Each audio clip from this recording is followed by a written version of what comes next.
जहाँ देश का हर नागरिक देश को खुशहाल और समृद्ध बनाने के लिए दिन रात मेहनत कर रहा है, वहीं पर हमारे कुछ नेता अपनी राजनीति चमकाने के लिए देश का सौहार्द बिगाड़ देते हैं। वो महज कुछ राजनीतिक लाभ के चलते देश का माहौल पूरी तरीके से खराब कर देते हैं, कहीं भाषा के नाम पर, कहीं जाति के नाम पर, कहीं धर्म के नाम पर। ऐसा ही कुछ हुआ महाराष्ट्र में, जब लगभग 18 से 20 साल बाद जब दो भाइयों या यूँ कहें जब एक परिवार एक साथ आया बीएमसी चुनाव के लिए, तब उसी मंच से यह निकल कर आया कि हम हिंदू तो हैं लेकिन हम हिंदी नहीं हैं। राज ठाकरे जी का यह बयान पूरे भारत में और खासकर महाराष्ट्र के अंदर मुंबई में सब पूरी तरीके से सामाजिक सौहार्द बिगाड़ देता है।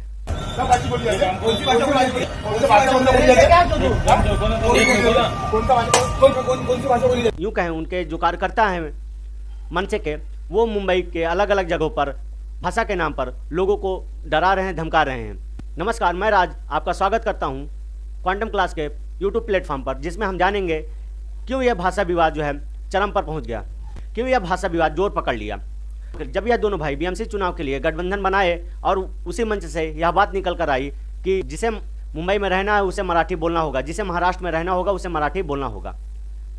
देखिए, भाषा जो है एक दूसरे को जोड़ने का माध्यम है और 22 भाषाओं को समान दर्जा प्राप्त है। भारत का नागरिक किसी भी भाषा में बातचीत कर सकता है जिसमें वह पूरी तरीके से कंफर्टेबल हो। अगर आप किसी को कोई भाषा सिखाना चाहते हैं तो वह जो है उसे प्रेम से सिखाइए। ज़बरदस्ती कोई चीज़ या डरा धमका के कोई चीज़ नहीं सिखाई जा सकती है। हाँ, ये अलग चीज़ है कि आप महाराष्ट्र में इतने समय से रह रहे हैं और आप वहाँ की जो भाषा है वो नहीं सीख रहे हैं, या तो आपके लिए दुर्भाग्यपूर्ण बात है कि इतना लंबा समय वहाँ पर गुजारने के बाद भी जो है वहाँ की भाषा आप नहीं सीख पाएँ। भाषा जो है वो एक दूसरे का जुड़ने का माध्यम है। अगर आप वहाँ की जो भाषा सीख लेंगे तो आप जो है लोकल से या यूँ कहे उस क्षेत्र के लोगों से आसानी से कनेक्ट हो जाएंगे और यह जो है आपके व्यापार समृद्धि में योगदान देगा। क्योंकि जब आप लोकल लोगों से आसानी से कनेक्ट हो जाएंगे तो वह आपके लिए बेनिफिशियल होगा, वो आपके हर तरीके से मदद करेगा। अगर कोई भाषा, अगर आप इतने लंबे समय से किसी स्थान पर रह रहे हैं, किसी जगह पर रह रहे हैं, तो कोशिश यही होनी चाहिए कि हम लोकल लोगों से कनेक्ट हो सके और जितना पॉसिबल हो सके वहाँ की भाषा को सीख लें। हालांकि दिक्कतें आती हैं, लेकिन अगर आप मन बना ले कोई चीज़ का तो यह इतना मुश्किल नहीं है।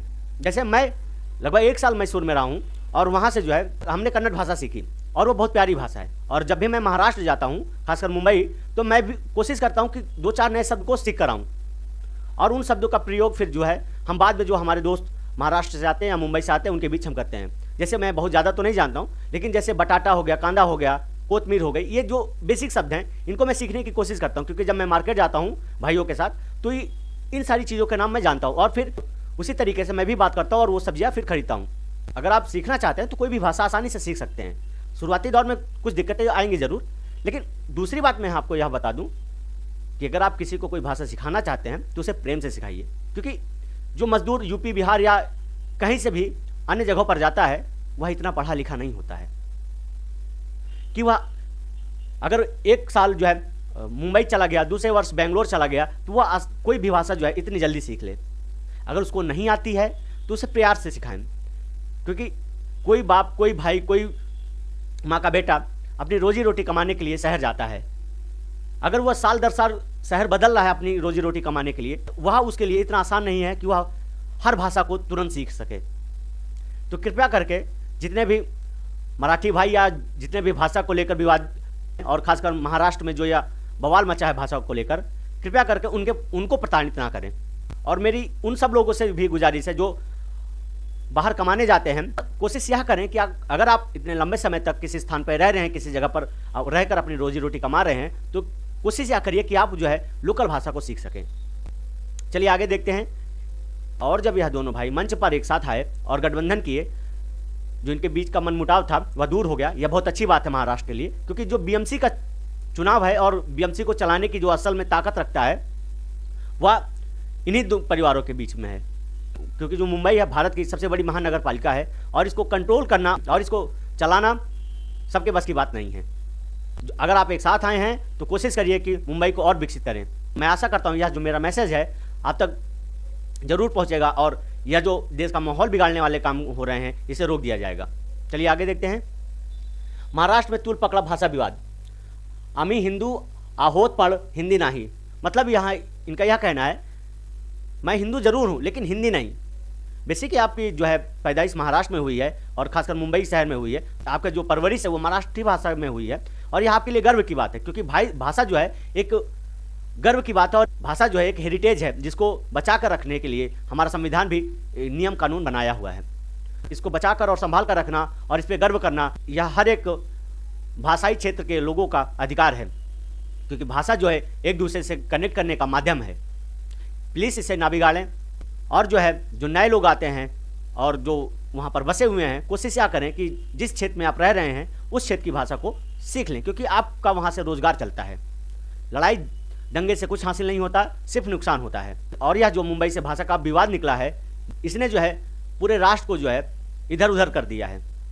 आए दिन कहीं मुंबई पे मारा जाता है, कहीं पूना पे मारा जाता है, और फिर एक खबर निकल कर आती है कि बिहार में भी एक मराठी भाई को बिहारी बोलने पर मजबूर किया जाता है। लेकिन इसके बीच जो है ऐसे कई वीडियोस। मी पंडिराच्या वारकरी महाराष्ट्रात आल्यावर कायम मराठी। और कई मैसेज जो लोगों के आए जिन्होंने सौहार्द को बनाने के लिए और देश की एकता को मजबूत करने के लिए अपने मैसेज दिए। चलिए आगे देखते हैं। क्या हिंदी भारत की राष्ट्रभाषा है? बिल्कुल नहीं। भारत की अब तक जो है कोई भी राष्ट्रभाषा नहीं बनी, क्योंकि भारत जो है विविधताओं का देश है, और यहाँ पर जो है लगभग 22 भाषाओं को जो है समान दर्जा प्राप्त है। हालांकि हिंदी को जो है ऑफिशियल भाषा का दर्जा मिला हुआ है। जो सरकारी कामकाज होंगे वो हिंदी भाषा और अंग्रेजी भाषा और उस क्षेत्र की भाषा में होंगे, लेकिन हिंदी को जो है राष्ट्रभाषा का दर्जा नहीं प्राप्त है, क्योंकि आप जानते हैं भारत जो है विविधताओं का देश है। यहाँ पर विभिन्न विभिन्न भाषाएं हैं और विभिन्न बोलियां हैं। तो इसलिए किसी एक भाषा को जो है मान्यता दे देना यह पूरी तरीके से गलत होगा, क्योंकि भाषा जो है सबका अपना अपना गर्व है, अपना अपना प्राइड है, और अपना अपना जो है धरोहर है। भारतीय संविधान क्या कहता है? भारतीय संविधान जो कहता है, संविधान का अनुच्छेद 343 क्लास ए, संघ की राजभाषा हिंदी लिपि देवनागरी अंक अंतर्राष्ट्रीय रूप से मान्यता प्राप्त है। मतलब जो संघ की भाषा होगी वो क्या होगी? हिंदी होगी। लेकिन राष्ट्रभाषा के रूप में हिंदी को दर्जा नहीं मिला है। क्या जो है 22 भाषाएं हैं जिसको जो है हमारा संविधान मान्यता देता है, उसमें से जो है जिसको लेकर बवाल मचा है वह है महाराष्ट्र की मराठी भाषा। और इससे पहले जो है तमिल और कन्नड़ को लेकर भी जो काफ़ी बवाल मचा हुआ है।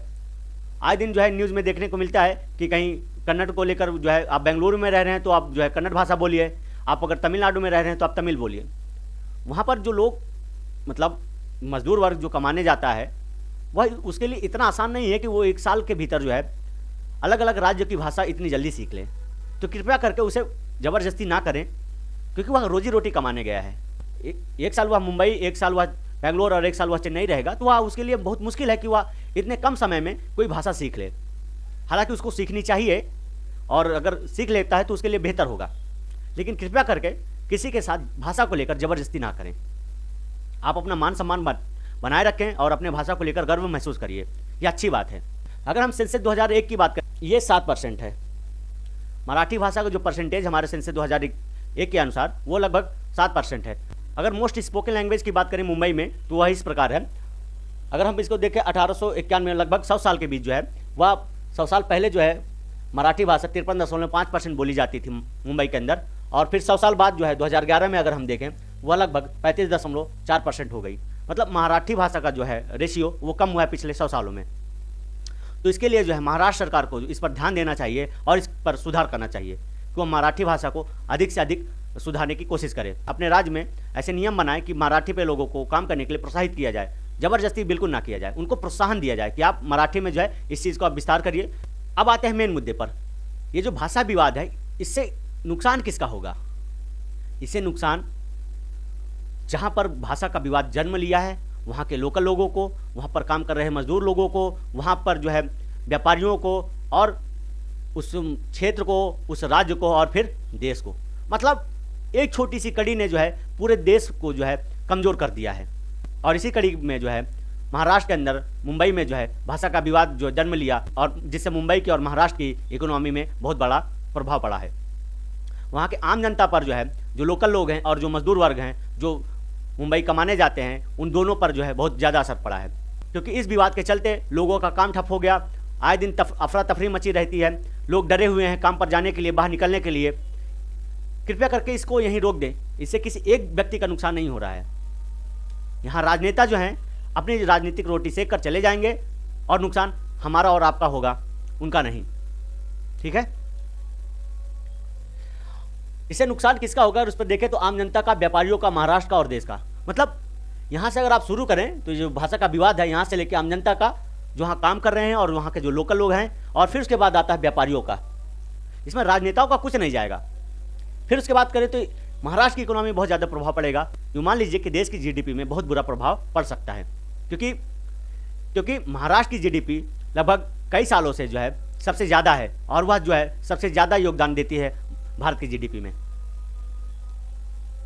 भाषा एक संवेदनशील विषय है, इसका विरोध करना व्यक्ति को किसी भी परिणाम तक ले जा सकता है। भाषा जो एक संवेदनशील विषय है, इसका विरोध बिल्कुल ना करें, ना ही इसका अपमान करें।